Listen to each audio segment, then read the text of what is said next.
Welcome to Get Briefed Podcast, the latest MDBriefCase group offering developed to inform healthcare practitioners regarding a variety of relevant medical topics. This podcast is available at www.mdbriefcase.com. The views, information, and opinions expressed in this podcast are solely those of the individuals involved and do not represent those of MDBriefCase. This podcast does not constitute medical advice and is only meant to educate and inform the listener. Please enjoy.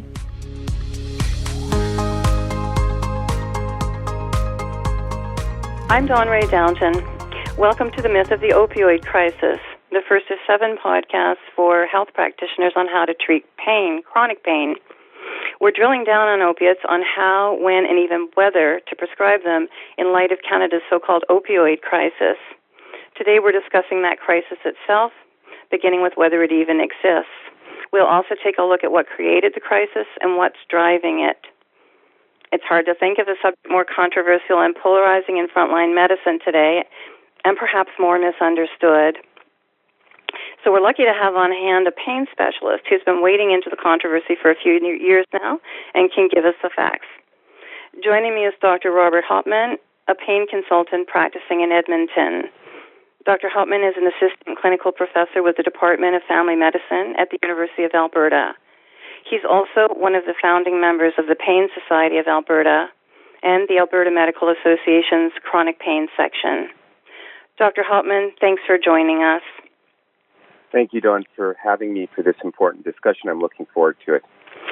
Let me begin by asking you straight out, do we have an opioid crisis or do we have an overdose crisis? What are the misconceptions you're hearing about this? Well, this is a very interesting and polarizing discussion, and I agree it's on the forefront of the minds of most Canadians as well as health professionals. It just takes a look at the current media any given day of the week. You can read in the papers or go on radio or on television. You're going to see something about the opioid crisis. And I think we really need to take a step back and ask ourselves, where are we right now? How did we get here? And as you pointed out, was there an opioid crisis? Clearly, there has been problems with opioids in the past. Starting around 2005 or so, there was a recognition that opioids that were being prescribed by physicians, some of those were getting into the street and being used by people with an opioid use disorder. There was alarm bells being sent off by a few people in the medical community, and this was being picked up such that in 2010, there was a group of healthcare providers who got together and came up with our first opioid guidelines to address this. And really, this was around the issue of how can we still give opioids for patients who required them for acute pain, for cancer pain, and ultimately for chronic pain, while minimizing any harm from opioids to our communities and to people with opioid use disorders. And these were actually very good guidelines. Unfortunately, despite these guidelines coming out about in 2011, 2012, the media, some people in the world of addiction medicine, and government started to get involved and started to look at pretty severe regulations around opioid prescribing, particularly for people with chronic pain disorders. And this led to, first, an increase in illicit heroin use, heroin being always illicit, at least in Canada, and then subsequently to illicit fentanyl, which is the crisis we're seeing today. I think as far as the issues around the opioid crisis go, the two biggest misconceptions that I think we see right now in the media are the fact that the opioid crisis was caused by physicians and pharmaceutical companies, and that pain patients were also intimately involved in the rise of opioids being abused on the streets. The fact of the matter, though, remains that opioid use disorder as a medical condition has not changed in terms of the amount of Canadians and North Americans that suffer from this disorder since at least the last 2 decades. What these people actually get their hands on are tend to abuse has changed, and that's largely due to availability. So certainly back in the 90s and going to the 2000s, when people were using more opioids for the management of chronic pain, some of that was getting into the street market, as it were.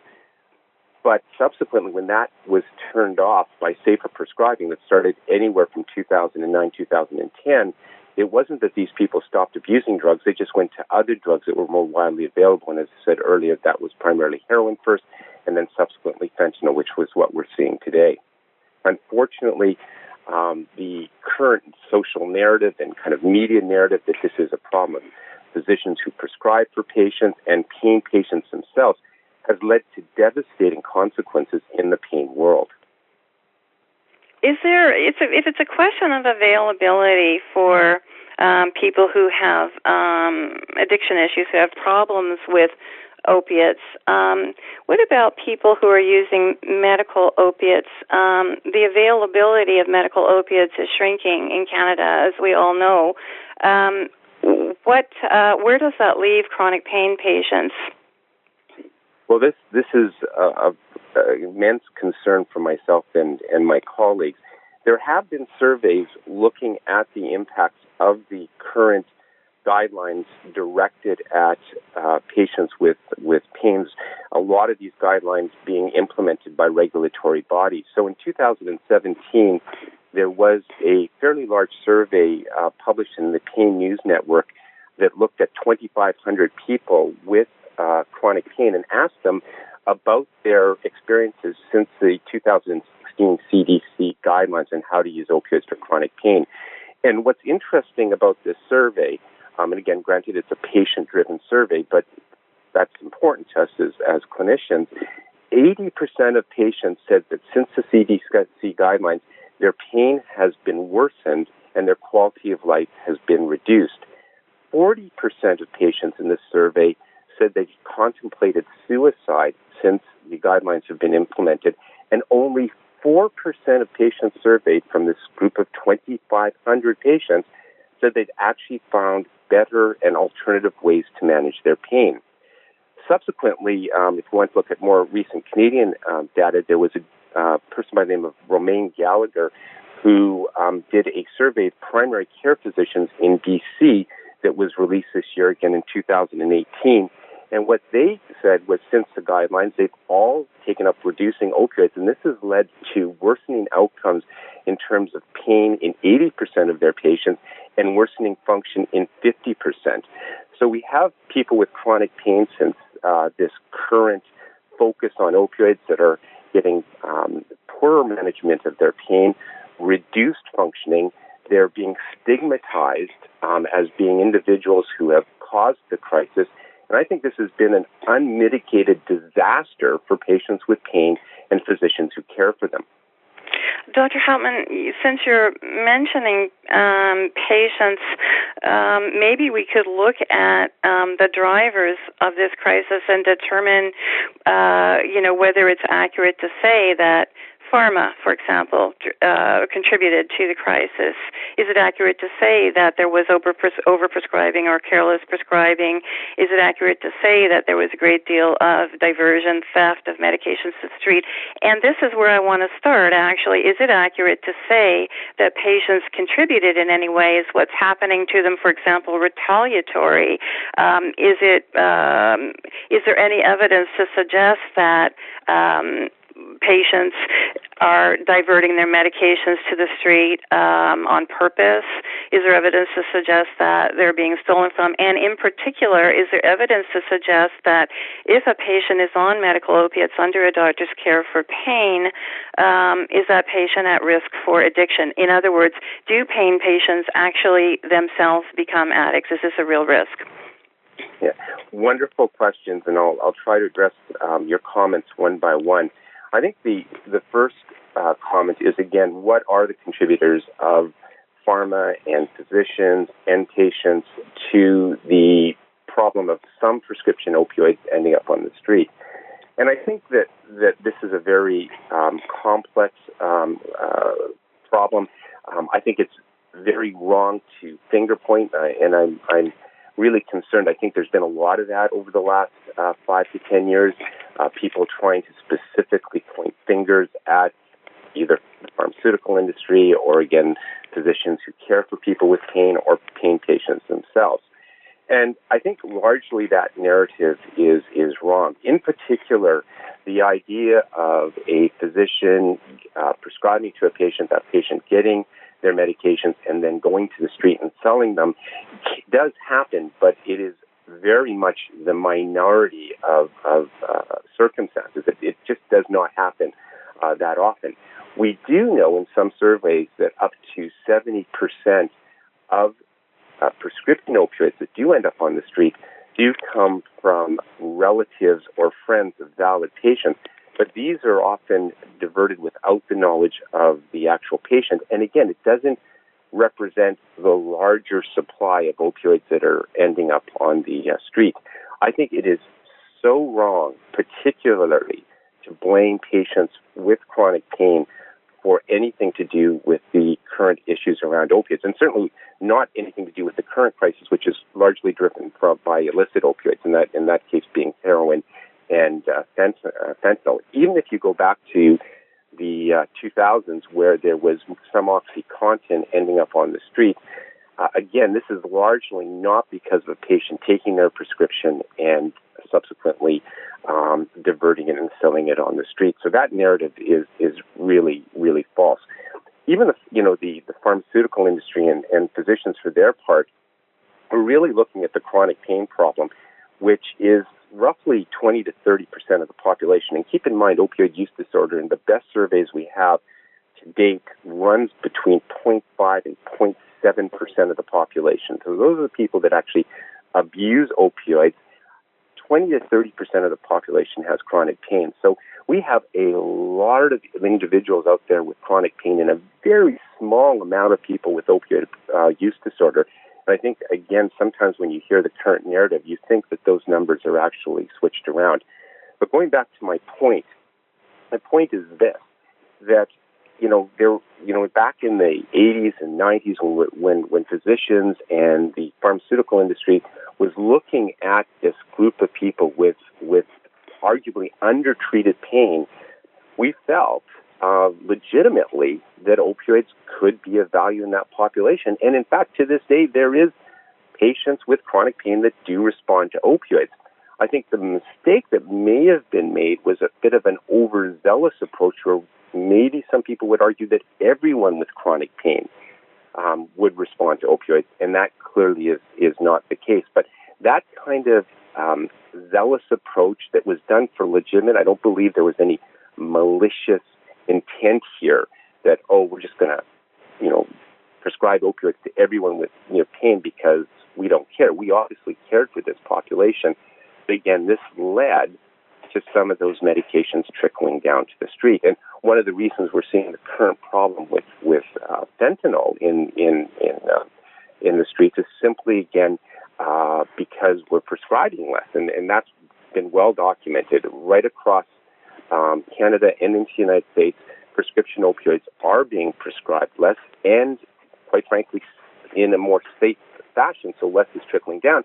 So these people with opioid use disorder have to go somewhere else. It's not like all of a sudden, oh, great, I can't get OxyContin off the street anymore, therefore my opioid use disorder is cured. No, they ended up going to other sources, and again, as mentioned earlier, the first source was heroin, and in most jurisdictions it's now fentanyl. Now, to go to your second point, what is actually the addiction rate? Because there's two real big myths when it comes to using opioids legitimately for chronic pain patients, and that is, one, that it's going to always lead to addiction, and two, that there's a high death rate in people who use opioids for chronic pain.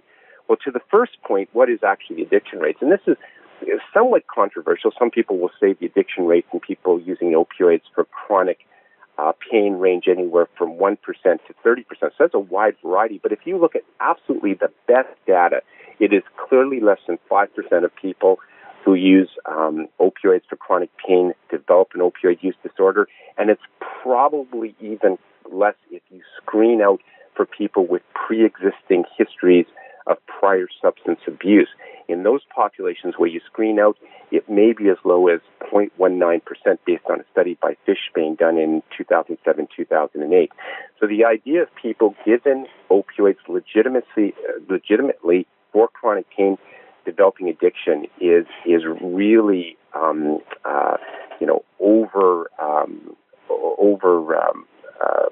pointed out by the media, or at least overemphasized by the media. Pardon me.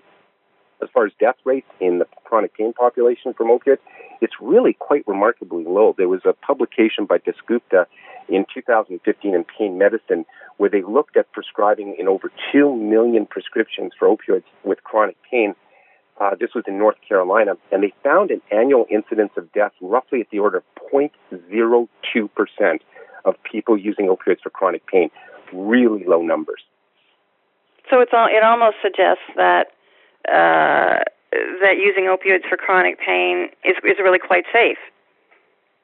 Well, yeah, and I think that's true. It's not with zero risk, but let's be fair. There is virtually no treatment that I prescribe as a clinician that is, totally free of risk. And let's also put this into perspective. I think this is so important at this point when we're talking about the opioid crisis. How does that actually look in terms of numbers? Well, in the United States, those numbers are anywhere from 18,000 to 20,000 deaths per year from opioids in that population. But that's a population of 330 million people. We also know from good CDC data that 16,000 people in the United States die every year from non-steroidal anti-inflammatory drug usage in therapeutic. These are not people who are overdosing on opioids. This is anti-inflammatories for therapeutic use. In the United States, we also know that 88,000 people die from alcohol-related deaths, and 450,000 people die every year in the United States from cigarette smoking. So, where is the real crisis here again? I think we've got crises in other areas, and I think any death from an opioid or any, particularly in the population that are dying from opioids, which is the younger population, is a tragedy. But I think perspective here is so important. I can't help but mention that the number of prescription opioid-related deaths in the U.S. Is actually smaller than the number of bicycle accident-related deaths in the U.S. Just have to say we don't have a bicycle-related death crisis going on here and in Canada where the numbers would be proportionally the same. And yet we have an opioid crisis. It's just an interesting difference of perception about risk. Right. Do you think that? Sorry, go ahead. Yeah, well, I think your point is well taken, and I think it's also a bit about what ultimately sells newspapers. And if you look at the population that are dying from illicit opioids on the street currently, it's generally the population that is under the age of 30. It's predominantly male, and it's people as they're starting their life. So this grabs the attention of the media. It sells papers. What isn't quite as sexy is the population that has chronic pain. They tend to be older, generally 35, 40 and older, and interestingly, predominantly women. And although they don't die per se, we do know that suicide rates are higher in this population, but they are definitely just people that are suffering. And I think that that's not quite as sexy, and it quite doesn't sell those papers as well, saying, hey, this 50-year-old suffered from chronic pain for the last 20 years and hasn't been able to work. Doesn't look quite as headline-grabbing as this 22-year-old who ended up dead from a fentanyl overdose.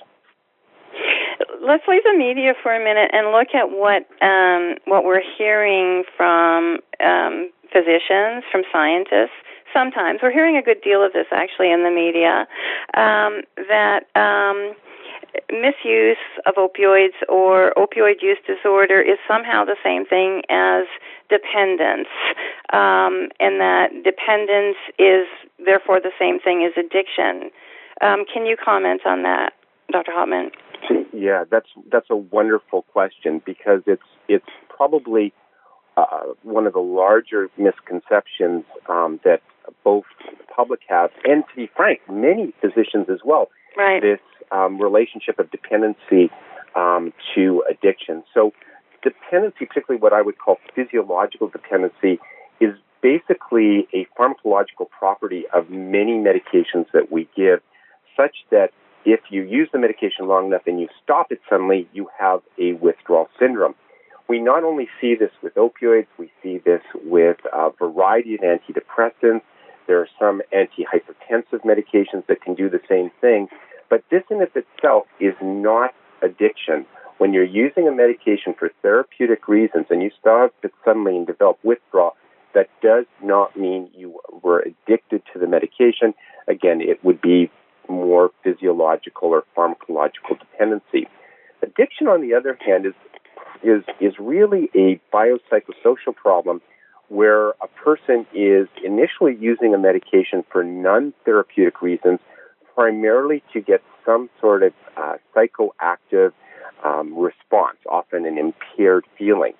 Over time, this develops into a setting where the person needs to continue to use the drug, because if they don't, they will get withdrawal and they can't stand the withdrawal. So really, a lot of times when people are addicted, they're no longer getting that impaired feeling, but they're rather not taking the drug anymore because they don't want to go through withdrawal.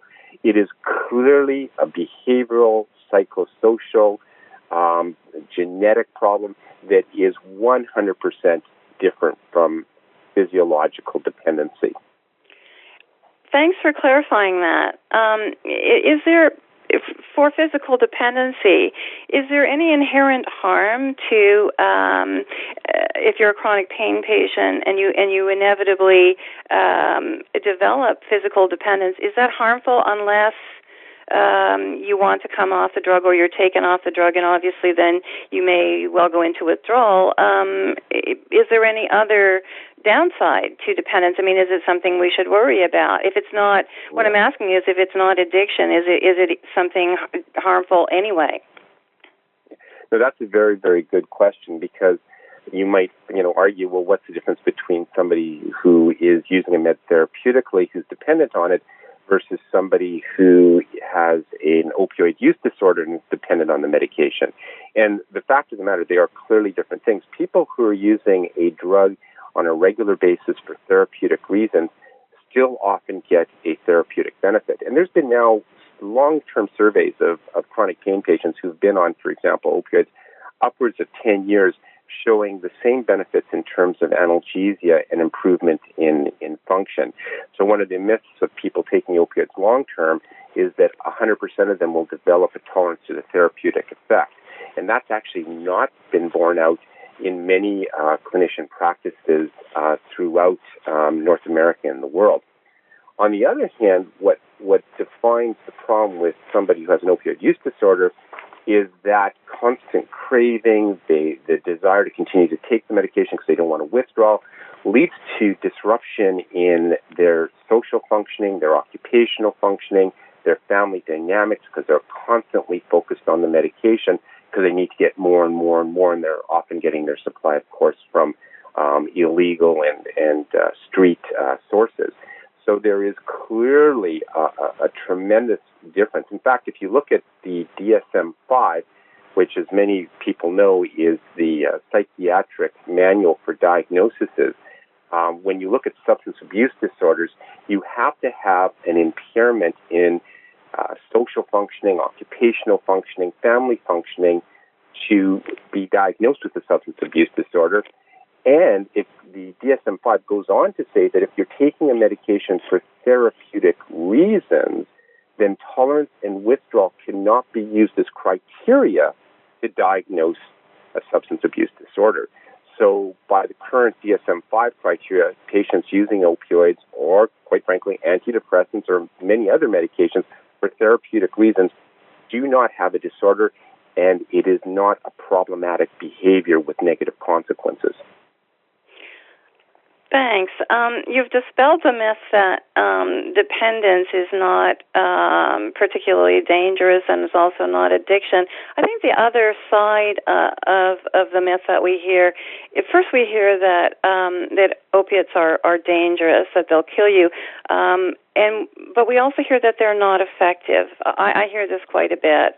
There was a study that came out last year that said that NSAIDs, non-steroidal anti-inflammatory drugs, were more effective than opiates for joint pain. But the study had its limitations, shall we say. Didn't identify doses, didn't identify pain severity, that sort of thing. But certainly that study was indicative of a larger trend in the thinking, which is now going that opiates are not effective for pain. I know that pain patients who have moderate to severe pain, which is the indication for which they're approved by Health Canada, many of them, if not most, certainly feel that they couldn't do without their opiates, that they could not be returned to their pain and find them very effective. What's the medical community's view of that, Dr. Hauptman? That's an excellent question, and I think part of the research into this gets hampered by the fact that not everyone responds to any given drug. So not everyone responds to an opioid for chronic pain. Not everyone responds to an anti-inflammatory. Not everyone responds to an antidepressant for pain, and so on and so forth. So it depends how you look at the data. And I think the trial you're talking about is the SPACE trial, which was a very interesting trial because it divided people into two groups over a 12-month period looking at chronic osteoarthritic pain and chronic back pain. And they had what they called their opioid group and what they called their non-opioid group. The interesting thing about that study in terms of limitations, in their non-opioid group, they had the ability to give the patients tramadol. And tramadol is an opioid. So by that very nature, you've already kind of invalidated, the study.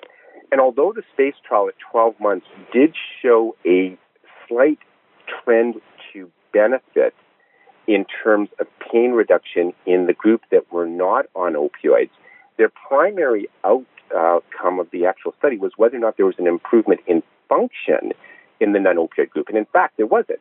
The opioids worked just as much as the anti-inflammatory group or the non-opioid group in terms of improving function. So the best thing you can say about the SPACE trial, to be honest, if you really look at the data, was that some people in that trial responded to opioids and some people responded to non-opioid therapy. And we see that all the time in the pain community. Being a pain clinician myself and dealing with complex pain patients over the last 15 years, there are people who do fantastic on opioids, but likewise there are people who do fantastic on non-opioid therapies, things like gabapentin or pregabalin or duloxetine. So there's not one size that fits all. Finally, there was a recent study, and you may be aware of this, published by Diana Meske that looked at randomized controlled trials comparing opioids to placebo for 3 months in chronic pain. And this was just published in 2018 in Pain Medicine. And the conclusion of her study was that, in fact, opioids do work better for chronic pain than placebo. So, yes, there are people that opioids don't work for, but there are clearly opioids that patients, that do respond to this class of drugs. And I think you'd have to be blind to the current medical literature as well as clinical experience to say that nobody with chronic pain responds to opioids. I think you're absolutely right. I'm really impressed by your grasp of studies, particularly because I thought, Dr. Hauptman, that I had a grasp of studies myself because I've been studying this issue for a long time. That you and I will have to get together and discuss studies in more detail. I was not aware of the last one that you mentioned. Can't keep up with it. There's so much literature out there on this question now. Let me just turn to the kind of overall question of what to do about this. The government and our medical regulatory colleges are doing something about it. But the effect, if you stand back and watch, if you look at the stats on this, is that over the last several years, I would say from about 2011 2012 to present, the rate of prescribing of opiates has plunged in the country. I think between 2012 and 2015, the Canadian government recorded a 32% drop in prescribing of opiates. At the same time, we're watching overdoses and overdose deaths continue to climb. So it would certainly appear that the containment of prescription opiates is not having any effect on the overdose and overdose death rate. So the question for you, Dr. Hauptman, is the government's strategies here and the college's strategies, are they the right ones? And if they're not the right ones, what should we do about the overdose rate? You know, it's a great question, and it goes back to, I can't remember who said the quote, those who don't learn from history are bound to repeat it. Right. But I think this is apt to this current problem. Prohibition has never worked. It certainly did not work in the United States when they did alcohol prohibition in the 20s and 30s. And we're seeing the same problem. If you wanted to find a way to have caused the crisis, you couldn't have done it more efficiently than turn off the taps to prescription opioids. In fact, we're now seeing people who have, made the argument that are doing it, quite frankly, who are giving people hydromorphone by injection at safe injection sites in BC, recognizing that these people on the street, if we're going to save their lives, we've got to turn them to more prescription-grade opioids instead of what they're getting from the street. So this whole idea of turning off the taps and that was going to solve the problem was an unmitigated disaster from the beginning. It's interesting. If you take a look at, you make the comment about prescription opioid prescribing going down, and it has been going down, going back to 2010. I have looked at the BC coroner data, which is really interesting because BC was the first province to really start seeing the fentanyl crisis because they're a port city and a lot of the fentanyl was coming in from China. But as far back, according to their data, as 2008, prescription opioid deaths were already declining as physicians were trying to prescribe safer and were not giving as large amounts to opioids at any given time to a patient. And that's when fentanyl deaths just started to go up. So rather than look at that data and say, geez, that's not what we should be doing, we shouldn't be giving stricter regulations to physicians. We've got to maybe focus on the drivers of opioid use disorder. So what happened? They got advice, I think, largely from addiction consultants and other consultants saying, no, we've got to stop the flow from doctors. And again, pain consultants across Canada looked at this and said, geez, this is probably not going to work. And I think we're seeing the fruits of what we predicted would happen if you turn the taps off. Now, the sad thing is that there was a published trial back in around 2010, 2011 in looking at the OxyContin crisis in the North Carolinas. And what they looked at was, again, what could we do to solve the problem? Because there's lots of opioid-related deaths in the Carolinas at the time. So they developed a thing they called the Project Lazarus. And what they did was they went out to schools and to the community and to healthcare providers, and they spent time educating them about safe prescribing practices. So all they did not try to restrict opioid prescribing. They were not finger pointing. They just did education. And in they compared their final data to South Carolina and the United States in general as control groups. And what they found was nearly an 80% reduction in opioid-related deaths during the course of Project Lazarus, despite there being absolutely no change in opioid prescribing. So the key is not prohibition, but rather education. Educating physicians about safe prescribing, educating patients about safe storage of medications, educating the general public about the dangers of substance abuse. And then furthermore, let's go back to talk about addiction and what are the social determinants that are causing people to abuse substances, whether that's alcohol, whether that's cocaine, whether that's illicit opioids such as fentanyl. And then we may start to see a change in the problem. But absolutely the wrong answer here was let's just overregulate and restrict physicians, because what that clearly led to was no change in the problem, in fact, a worsening problem, but a humongous negative impact on patients with chronic pain who saw over-restriction of their medication, forced tapering, worsening pain, worsening function.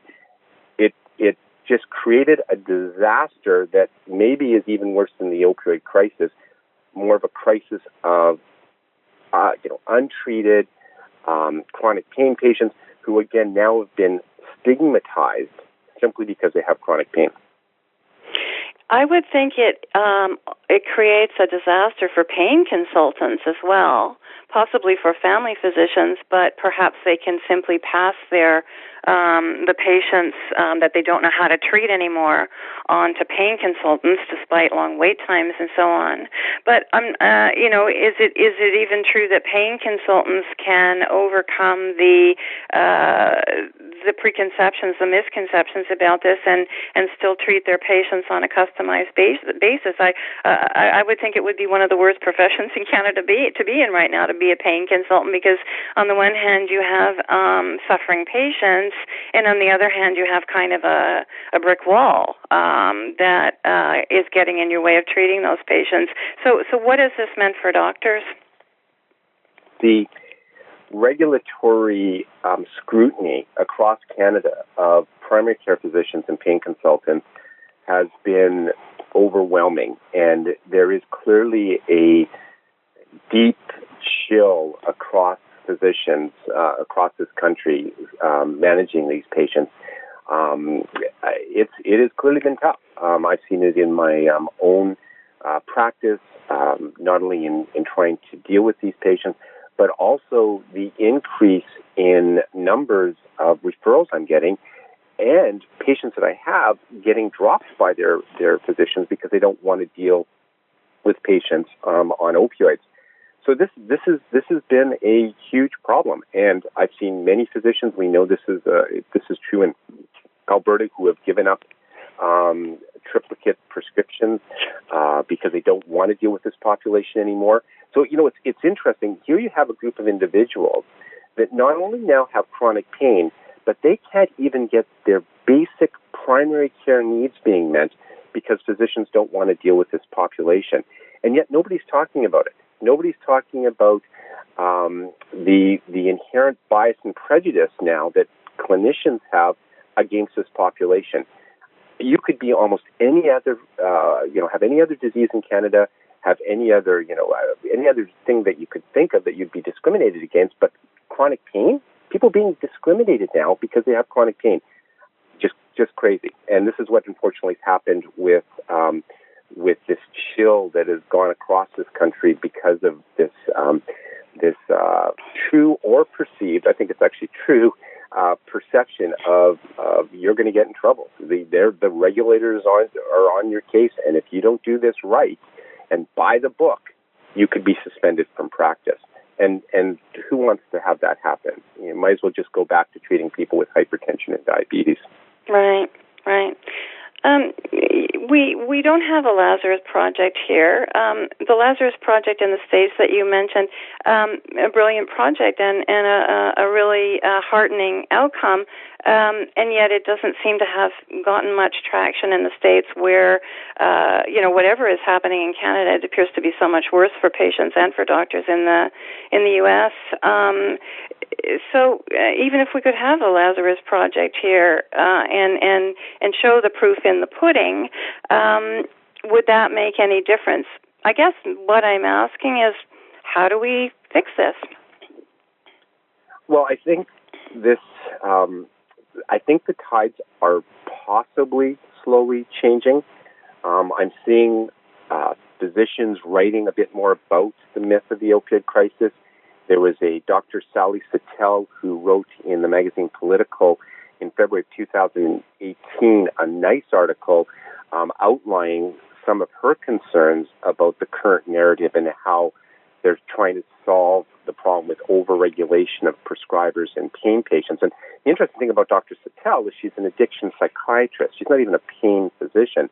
So I think there is this recognition. You can't continue to do things wrong over and over again before somebody finally says, stop, this is ridiculous. And I think, after nearly 5 years of overregulation, these guidelines coming out that are putting this chill for prescribers across the country, and yet fentanyl deaths continue to go up. Somebody, I think people are starting to talk now, and they're saying, wait, this is wrong. So I think that physicians are starting to get their voice out. I think podcasts like this, challenging the current narrative are really important.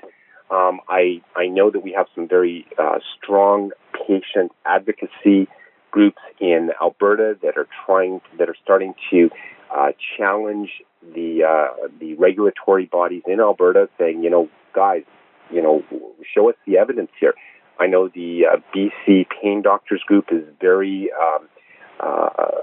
in the forefront of also challenging the college. So I think there's pushback starting to be seen, and a large amount of this is being driven by pain patients, which I think is fantastic. I think patients need to advocate for themselves, but I think that doctors also are starting to speak out, and I think, to be honest, addiction physicians are starting to speak out. We're seeing now the Canadian Pain Society is looking at possibly hosting their next annual scientific assembly with the Canadian Association of Addiction Medicine. So again, this collaboration rather than this finger pointing. So I think there are signs that maybe the tide is turning. We'll see. But I think that, going the same path, I think people clearly are seeing what a disaster it is. And so I think people who are intellectual, who are academic, who are real thinkers are starting to say, no, this is wrong. We've got to do something different here. Well, I hope you're right. So we're ending this on a more positive note than perhaps we might have. You've brought a lot of clarity to the issues. Dr. Hauptman, thanks so much for walking us through the latest thinking on it's a public health problem that has more victims than we thought. I hope it doesn't get worse before it gets better.